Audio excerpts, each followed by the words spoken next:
Alright guys, what is going on? How you guys doing? This is the Club of the Man 1993, and this is the final AEW Dynamite live review of 2022. I'm recording this now. I'll be recording my Christmas fallout from the shirts that I got for Christmas that were wrestling related, and then tonight I look forward, after SmackDown, to live reviewing SmackDown. I will close out 2022 with a live review. And until then, we'll then be recording again in 2023.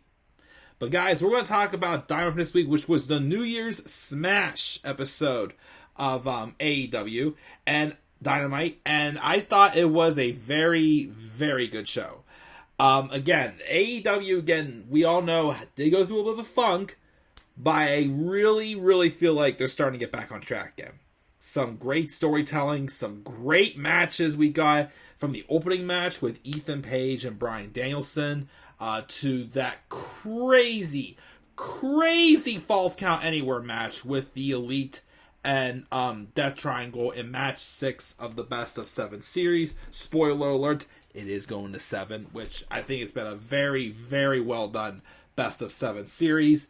We even had a tag match for the women that wasn't too bad. The finish was a little bit off, and an excellent main event with Samoa Joe, the king of television, and Wardlow had an excellent main event to close out the show. And of course, we're getting hype up for next week's show, as it's going to be a new year, a new Dynamite. We're already seeing new graphics. We have a big match with Chris Jericho and Ricky Starks happening next week. It's looking like, again, Dynamite's going into another direction, and starting fresh with a little bit of a revamp. And I'm excited.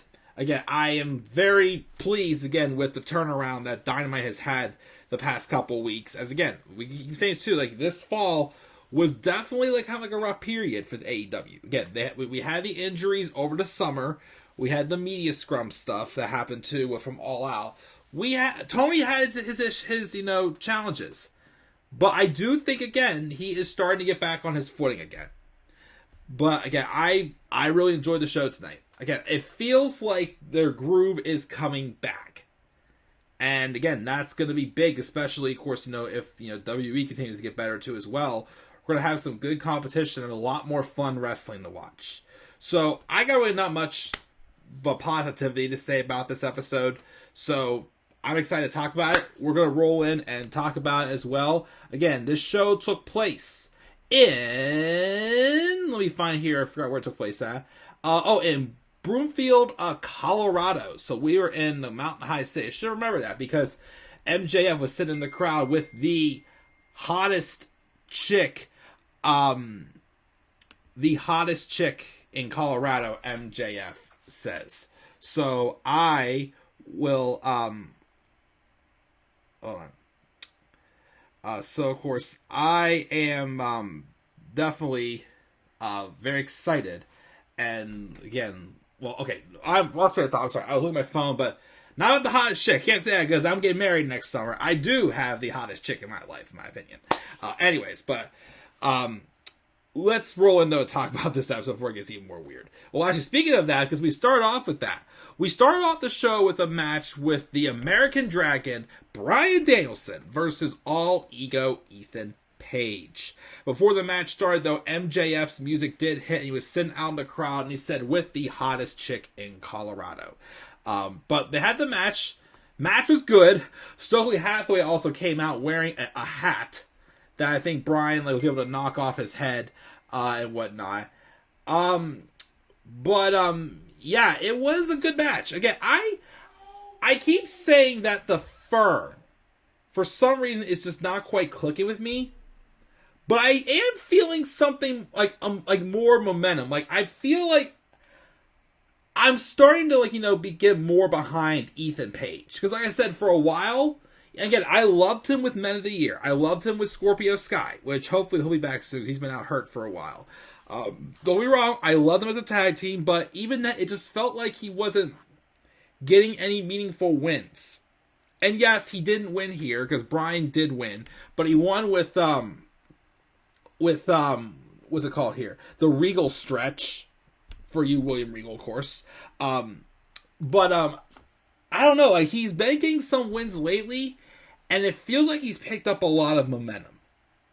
So I definitely think that he's becoming more solid of a man on the roster as well. But, it was a great way to put over Bryan Danielson to get the victory here. And again, it continues to look like that we're probably going to get Danielson versus MJF at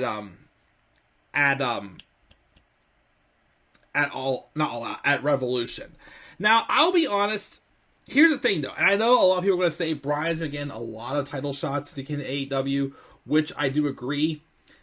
I gotta be honest. I mean, again, I'm excited for the build, but my thing, though, is how many more times is Bryan Danielson going to be losing title matches to make it look like he's not going to be credible? I mean, okay, yes, he did tie with Hangman Adam Page at 2021's Winter is Coming.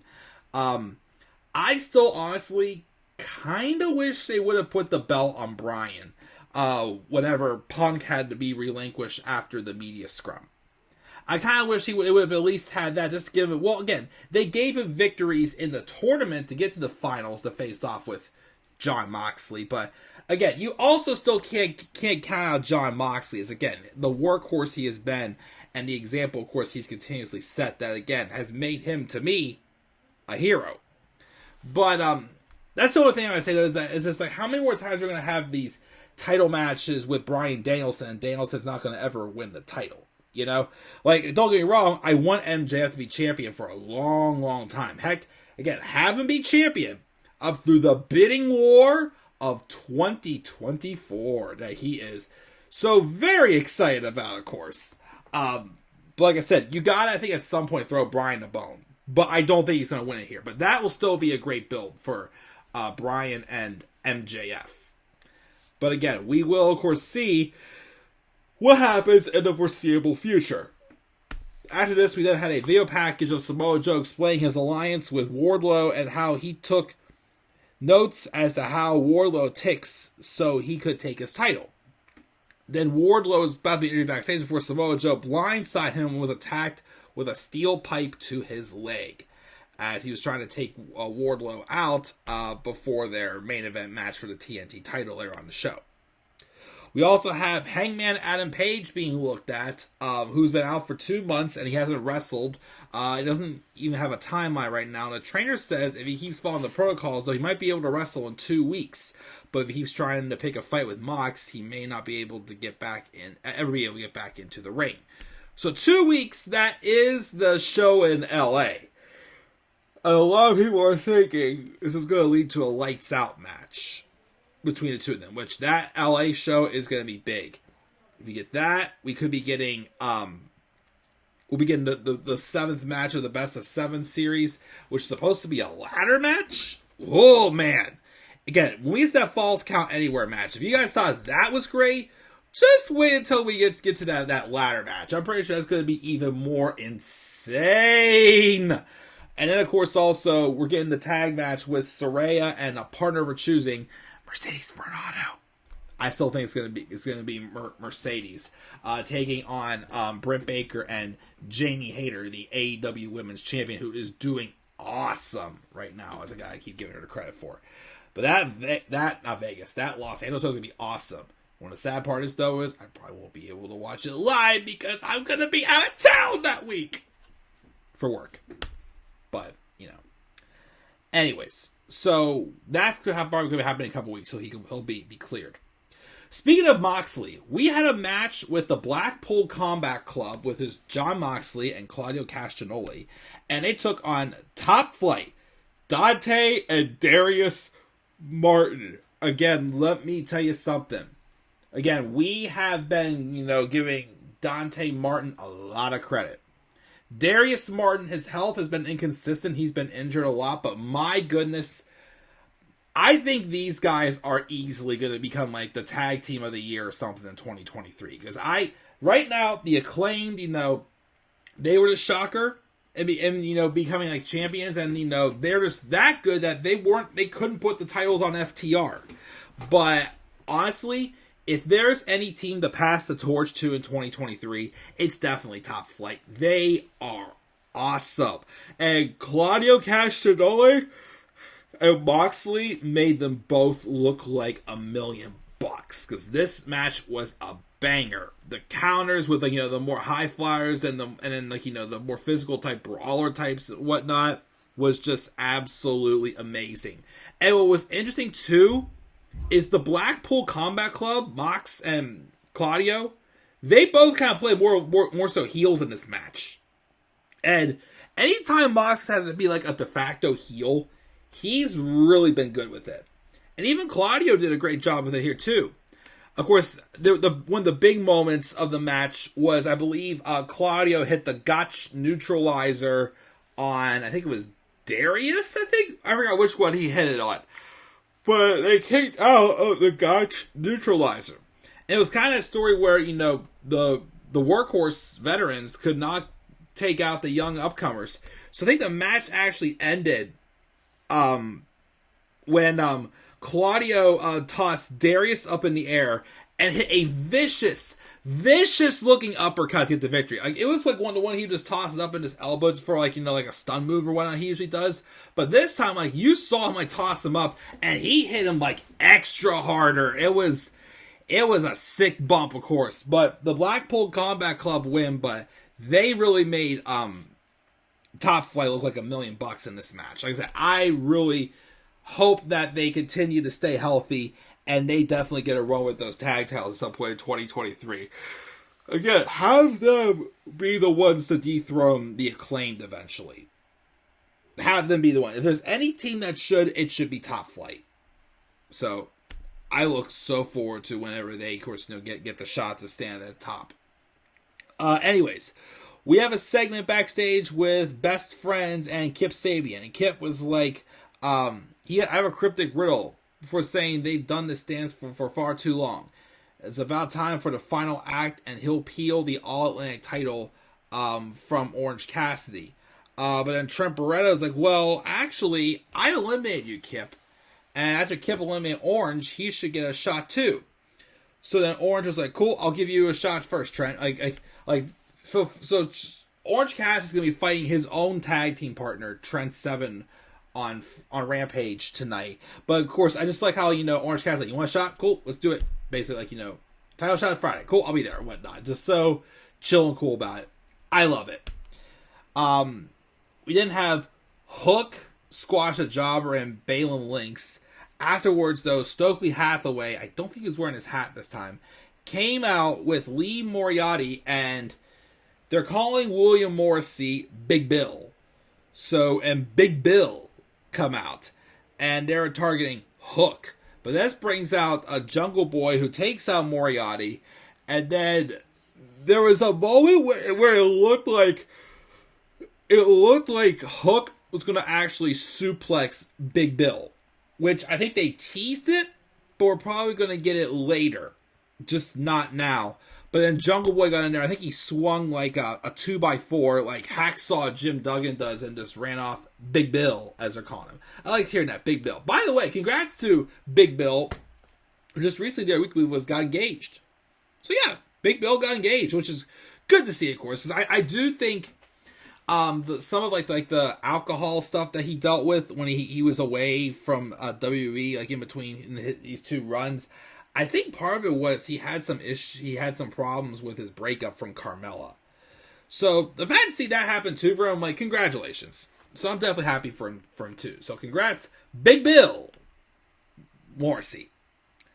We have a segment with Chris Jericho cutting a promo on Ricky Starks, complaining that he turned down the JAS and that was a big mistake of his career. It was foolish, small-minded, and the decision of a flash in the pan. Ricky has the arrogance and confidence of a superstar, but he doesn't have all the tools. And Jericho does, though, so he's going to take Starks to school next week. Swerve Strickland and his new group, the Mogul Affiliates, he calls them, which is Parker Bordeaux and can't remember what he called the other person. The other person who I honestly thought at first was either Lance Archer, or I seriously thought at first it was maybe Connor from the Ascension. But I don't know who it is.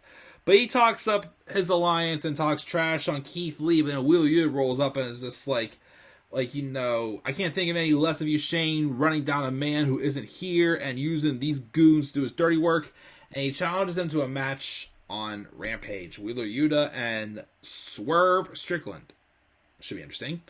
We'll see what happens. I mean, Keith Lee's probably not going to be back for a couple weeks, probably, to, sell the injuries. But again, they're probably going to save the match for Revolution with Keith Lee and Swerve. I cannot wait to see these guys get started as single stars. They're going to be awesome as single stars. I cannot wait to see what they do. Alright, here by far was the match of the night, which was match 6 of the best of 7 series between Death Triangle and the Elite, and it was Falls Count Anywhere. And I believe the match actually started, though, in a hallway backstage. And from there on out, it was just chaos all over the place. Kind of reminded me a little bit, to be honest, if I'm being honest here. It reminded me of the match we got at, I think, Double or Nothing. The Anarchy in the Arena match. The Jericho Appreciation Society versus the Blackpool Combat Club at Eddie Kingston. It reminded me a lot of that. Just so very crazy maneuvers.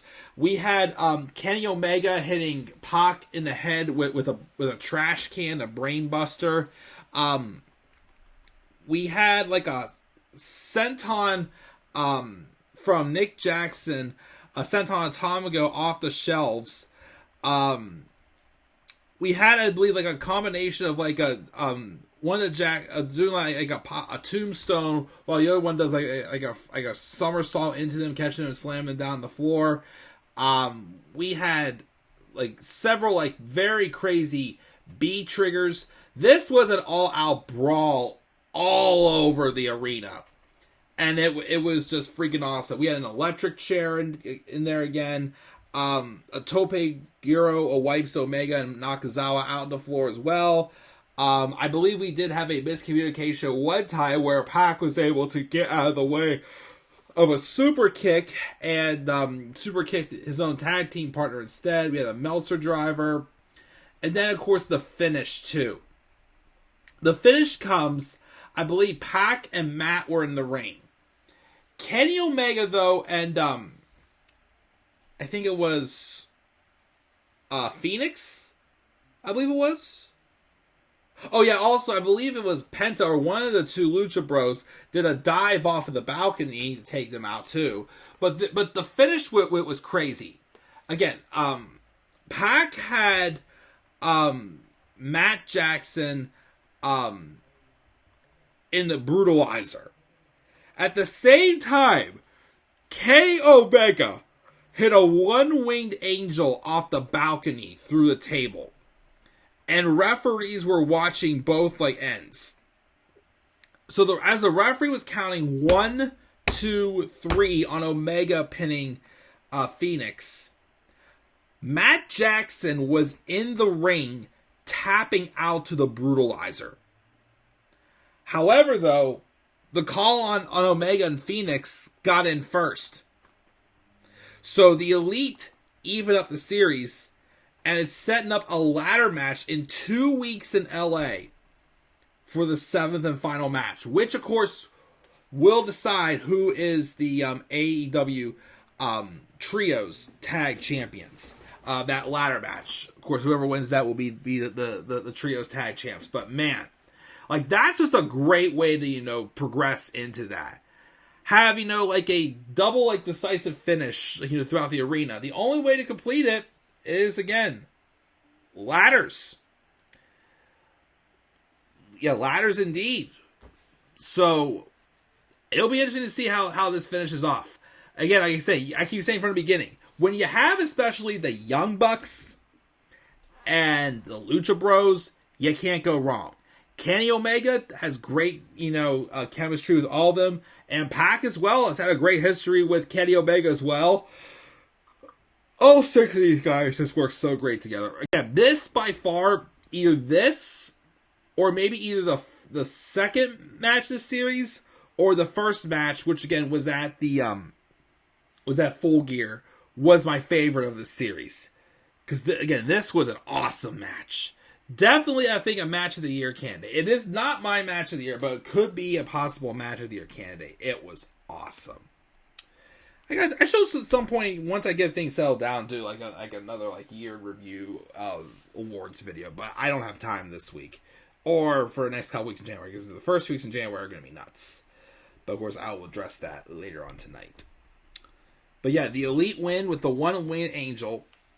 We then have a music video of the Acclaimed dissing on Jeff Jarrett for a lot of truth, as it should be. I still don't get why Jeff Jarrett and Jay Lethal are going to be working towards a title shot when, again, they didn't do anything to earn it. Especially Jeff Jarrett. Jay Lethal and someone else, sure. Jeff Jarrett, though? No. I don't get why they're giving them so much TV time. We had another match with Ty J.A.S., which is Anna Jay and Ty Mello from the Jericho Appreciation Society. They took on the team of Ruby Soho and her tag team partner. She chose Willow Nightingale, although they did kind of show that they aren't quite on the same page together. Ruby more the badass pop punk rock star, and Willow Nightingale, more fun-loving, bow to a round type girl and whatnot. But this match was great, and it had some very interesting concepts to it as well, too. I think there was a point also in the match where Willow Nightingale did twerk, I believe it is. The match was good, but the finish was a little bit odd. It wasn't the smoothest. What if it was a little smoother with how they finished it would have done, but Ty Mello, I believe, brought in a chair, because I believe Anna Jay tried using a chair on Willow Nightingale. Well, while the referee wasn't looking, Ty tossed the chair into Ruby Soho. And I felt that they took a little too long after Ruby caught the chair to capitalize, because I thought that was a little bit slow there, but she then hits the drop kick on Ruby and sets her up and hits the Ty KO to get the victory, as the heels get the victory. And afterwards, the heels flip the crowd off too. So, okay. I mean, again, all these women, four of those women are definitely talented, but that finish looked a little I don't know, the timing of that toss to the chair just felt like it was a little bit off, but that's just being nitpicking. It was still a great match. The Ass Boys were leaving the show, saying they're in part of it because they're the best tag team in the world, and they'll address FTR next week, as they got a victory over FTR last week. Ricky Starks also had a promo saying he's feeling a lot better than his good pal Action Andretti, who got Fireball last week, and he's going to get some revenge for him. He appreciates that Jericho sees him as a star, but he's no experiment. So next week he's going to be a masterclass in Ricky Starks whooping Chris Jericho's ass. And he's got a big mouth and a bad attitude. And he's going to be the one to take Jericho down several notches because, well, he can. And then the main event, Samoa Joe and Wardlow for the TNT title. And at first, Joe came out. He was waiting for Wardlow, but the music hits and Wardlow didn't come out. So then Joe basically called out for a replacement, but then Wardlow did come out in the end, and they fought. And even with one bad leg, Wardlow was just whooping it. And I still also like that Wardlow is still adding in those high flying maneuvers too as well. Stuff like that really makes me want to see him and Keith Lee have a match. With Keith Lee at his best, they could have an excellent match. Even Joe and Keith, I think, would be great. The King of Television versus Keith. Heck, if they finish up Wardlow before Revolution, do Joe and Keith Lee at Revolution. Or not do it at Double or Nothing, but that's also a big money match. Keith Lee and Samoa Joe. Ooh. The King of Television. I love it. But they had a great match. Samoa Joe, though, won by referee stoppage with a coquina clutch to get the victory. Afterwards, though, Wardlow wakes up and he tries to grapple Paul Turner before Rowdy kicks in. He realizes he's lost. Then Joe grabs a toolbox, takes out scissors, and cuts Wardlow's man bun off. Then Darby Allin comes out and then cracks a skateboard across Joe's back and basically issues for a rematch. And these two had a very, very good match just a couple weeks ago for the TNT title, so I'm not opposed to rolling that back again.